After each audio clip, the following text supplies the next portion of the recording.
Bienvenidos a su canal, Doctrina Católica Tradicional. Muchas gracias por escuchar y por favor, no olvide darle me gusta o like al video para que esta plataforma lo pueda recomendar a más personas. Ahora comenzamos con nuestras oraciones. Pater noster, qui es in celis, sanctificetur nomen tuum, adveniat regnum tuum, fiat voluntas tua, sicut in cielo et in terra.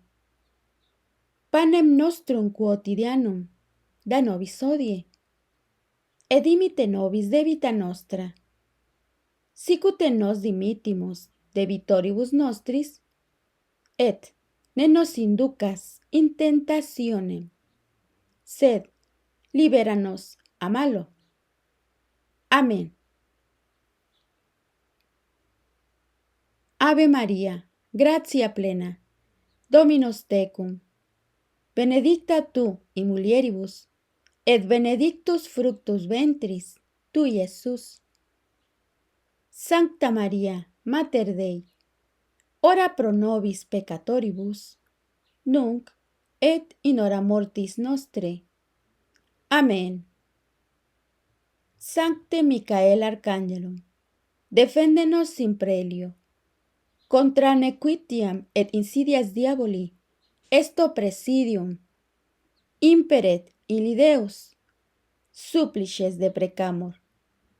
Tuque, princeps milicia celestis, Satanam aliosque spiritus malignos, qui ad perditionem animarum pervagantur in mundo, divina virtute in infernum detrude. Amén. Cor Iesus sacratitium miserere nobis.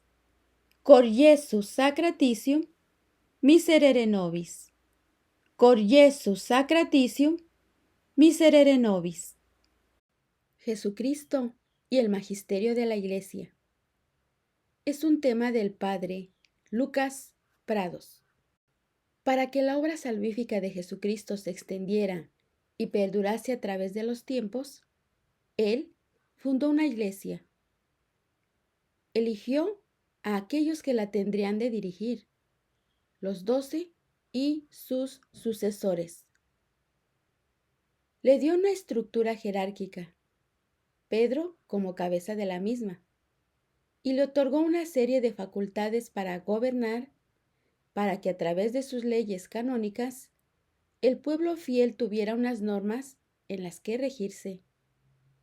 La de santificar, principalmente, a través de los sacramentos, y la de enseñar, sobre todo a través del magisterio de la Iglesia.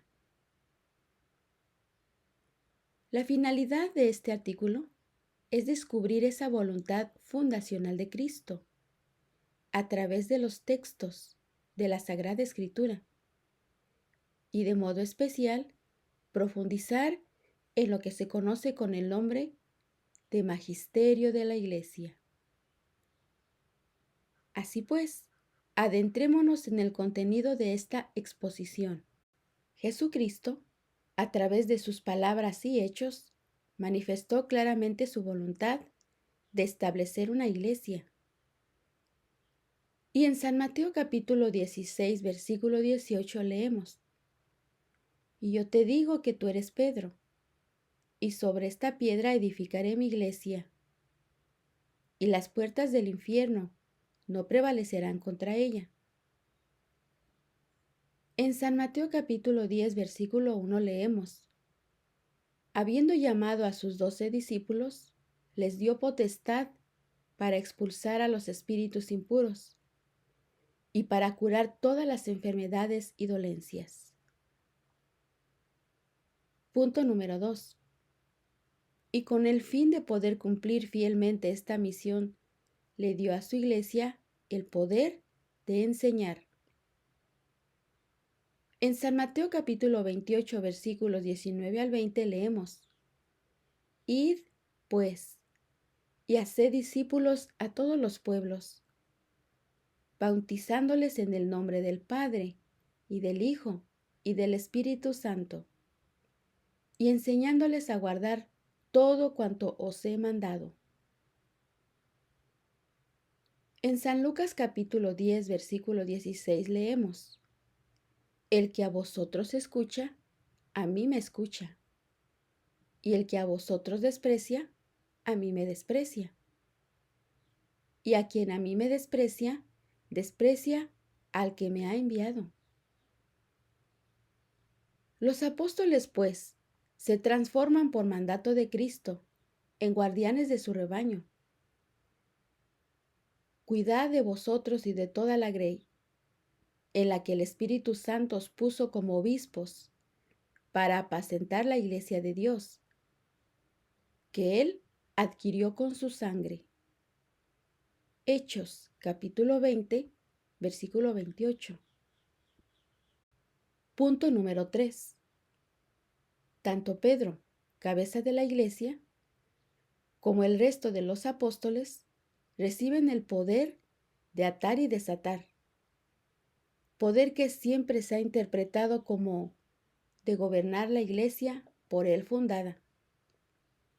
Y en San Mateo capítulo 16, versículo 19 leemos: Te daré las llaves del reino de los cielos, y todo lo que ates sobre la tierra quedará atado en los cielos, y todo lo que desates sobre la tierra quedará desatado en los cielos. En San Mateo capítulo 18, versículo 18 leemos: Os aseguro que todo lo que atéis en la tierra quedará atado en el cielo, y todo lo que desatéis en la tierra quedará desatado en el cielo. Punto número 4. Y también recibieron de Cristo el mandato y el poder de santificar. En San Marcos capítulo 6, versículo 7, leemos lo siguiente: Les dio poder sobre los espíritus impuros, y llamó a los 12 y comenzó a enviarlos de dos en dos, dándoles potestad sobre los espíritus impuros. En San Mateo capítulo 28, versículo 19, les dijo lo siguiente: que bautizaran. Id pues y haced discípulos a todos los pueblos, bautizándoles en el nombre del Padre, y del Hijo, y del Espíritu Santo. En San Lucas capítulo 22, versículo 19 les manda que celebraran la Eucaristía. Y cito: Haced esto en memoria mía. Y en San Juan capítulo 20, versículo 23, que perdonaran los pecados. Y cito: A quienes perdonéis los pecados, les quedan perdonados. Número 5. Y para ser fieles a esta misión, la Iglesia necesita mantener la pureza de las enseñanzas de su Maestro. Así pues, los apóstoles enseñan, transmiten y preservan la pureza y autenticidad de las enseñanzas de Cristo, y les dan a sus sucesores la misma misión. En segunda de San Juan capítulo 1, versículo 9 leemos: Todo el que se sale de la doctrina de Cristo y no permanece en ella, no posee a Dios. Quien permanece en la doctrina, ese posee al Padre y al Hijo. En segunda de Timoteo capítulo 1, versículos 13 al 14 leemos lo siguiente: Ten por norma las palabras sanas que me escuchaste con la fe y la caridad que tenemos en Cristo Jesús. Guarda el buen depósito por medio del Espíritu Santo que habita en nosotros. En primera de Timoteo capítulo 1, versículo 3, leemos lo siguiente: Ya te encarecí, al marcharme a Macedonia, que permanecieras en Éfeso, para que ordenases a algunos que no enseñaran doctrinas diferentes. Estas enseñanzas han de transmitirse fielmente sin hacer ninguna modificación. Y leemos en 1 Corintios capítulo 15, versículo 3 lo siguiente: porque os transmití, en primer lugar, lo mismo que yo recibí. En San Lucas capítulo 10, versículo 16 leemos: y si así se hace, sabed que el que a vosotros escucha, a mí me escucha, y el que a vosotros rechaza, a mí me rechaza. Punto número 6. Esa idea de transmitir fielmente las enseñanzas de Cristo llevó a la primitiva iglesia a celebrar su primer concilio, Concilio de Jerusalén. Hechos capítulo 13. De ese modo, evitaron las incipientes desviaciones que comenzaban a aparecer. La iglesia primitiva era plenamente consciente del poder recibido de Cristo y de su autoridad para cumplir esta misión. Con el paso de los tiempos, esta facultad recibió el nombre de Magisterio de la Iglesia. Número 7. Por el poder dado por Cristo a su Iglesia, solo ella queda autorizada para definir y controlar la verdad revelada por Dios. Para cumplir esta misión, la Iglesia es guiada por el Espíritu Santo. Y en San Juan capítulo 16, versículo 13 leemos: cuando venga aquel, el Espíritu de la verdad, os guiará hacia la verdad. Y en San Juan capítulo 14, versículo 26 leemos: el Paráclito, el Espíritu Santo que el Padre enviará en mi nombre. Él os enseñará todo y os recordará todas las cosas que os he dicho. Punto número 8. Así pues, la Iglesia, a través de su magisterio, recibió el poder de Cristo para transmitir sus enseñanzas y al mismo tiempo velar por la autenticidad de las mismas. El magisterio de la Iglesia está formado por el Papa y los obispos, entre paréntesis, siempre y cuando estén en comunión con el Papa. Los sacerdotes y diáconos forman parte del magisterio siempre y cuando sean fieles a sus obispos. Y todos ellos, papas, obispos, sacerdotes y diáconos, son parte del magisterio siempre y cuando se mantengan fieles a las enseñanzas de Cristo, tal como fueron enseñadas por la Iglesia de siempre. Punto número 9. ¿Es todo lo que dicen los papas, obispos, parte del magisterio de la Iglesia? No, solo cuando estos hablan de temas de fe y costumbres, que es la moral. Entonces sus enseñanzas tienen autoridad magisterial. Y además, estas enseñanzas han de concordar con lo que la Iglesia de siempre enseñó. Si un papa y obispo enseñara cosas diferentes, sus enseñanzas dejarían de ser parte del magisterio de la Iglesia. Por ejemplo, si un papa comenzara a hablar de los medios que hay que usar para evitar el calentamiento global del planeta o para preservar la economía, estas enseñanzas no tendrían valor magisterial alguno. Sería una opinión más, la cual incluso tendría menor valor que la que pudiera dar un experto en esa materia. El Papa o los obispos no reciben una inspiración del Espíritu Santo para emitir esos juicios, por lo que sus conclusiones no pasarían de ser más que una opinión, y además de muy poco valor científico y profesional.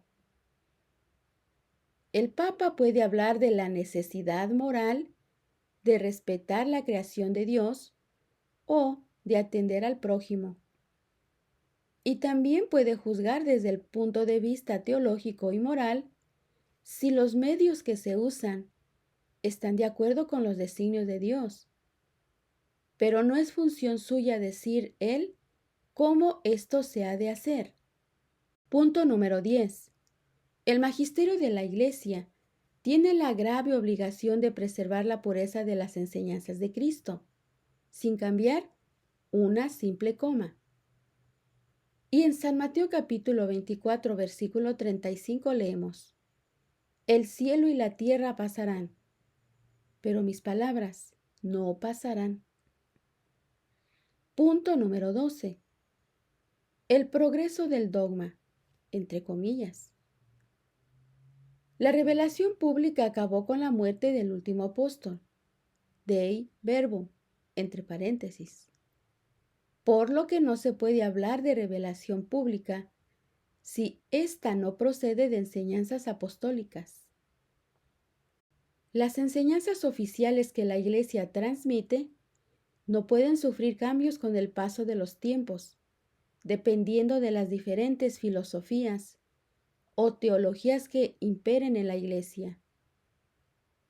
Pero sí, se puede hablar de una profundización de las verdades reveladas. Esta profundización sería el resultado de conclusiones lógicas o teológicas que procederían de verdades ya definidas como dogmáticas. Este es el caso de algunos de los dogmas marianos. La doctrina de la transubstanciación eucarística, a partir del dogma de la presencia real de Cristo en la Eucaristía y muchos otros. Las revelaciones privadas que en algunas ocasiones Dios ha hecho a santos o en apariciones nunca forman parte de la revelación pública oficial. Número 12. Hablemos de las notas y censuras teológicas. Se entiende como, entre comillas, notas o calificaciones teológicas al grado de las verdades enseñadas por Dios a través del magisterio de la Iglesia. De la fe divina es cualquier verdad de fe en la que creemos, pero que no ha sido formalmente definida como tal por la Iglesia. Ejemplo: Dios existe. La persona que niega una verdad de fe divina es considerada como hereje. De fe divina y católica, también conocido como dogma, es cualquier verdad de fe que ha sido formalmente definida por la Iglesia como tal. Ejemplo: la Santísima Trinidad. La persona que niega una verdad de fe divina y católica es considerada como hereje. Verdad teológicamente cierta. Son ciertas verdades que se enseñan y que proceden de conclusiones lógicas o teológicas de los dogmas revelados. La persona que niega una enseñanza que es teológicamente cierta es considerada como que, entre comillas, comete un error en teología. Doctrina católica. Se dice que una enseñanza del magisterio es de doctrina católica cuando ha emanado de los concilios, de documentos magisteriales. La persona que niega una enseñanza que pertenece a la doctrina católica, se dice que comete un error en la doctrina católica. En algunos tratados se suelen poner algunas censuras teológicas más, como por ejemplo, doctrina cercana a la herejía, doctrina temeraria, entre paréntesis, que contradice a la opinión teológica común sin suficiente fundamento. Doctrina escandalosa, entre paréntesis, que podría desorientar a los fieles.